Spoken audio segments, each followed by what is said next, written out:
Hi everyone, welcome back to my channel Tanya Creative Junkie. Today I'm going to do a flip through of my new collage book called Whispers and Magical Creatures. I've really enjoyed creating this book and coming up with these images. They are full of mystery, folklore and fantasy.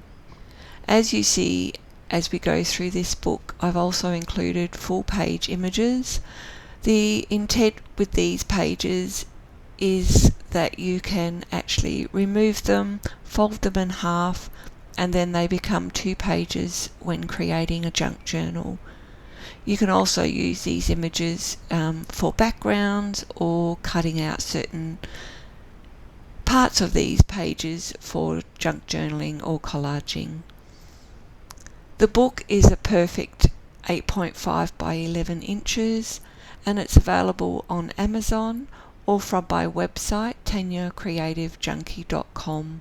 It is also available in a downloadable printable, which is also on my website. I cannot wait to see what you create. Happy crafting and enjoy.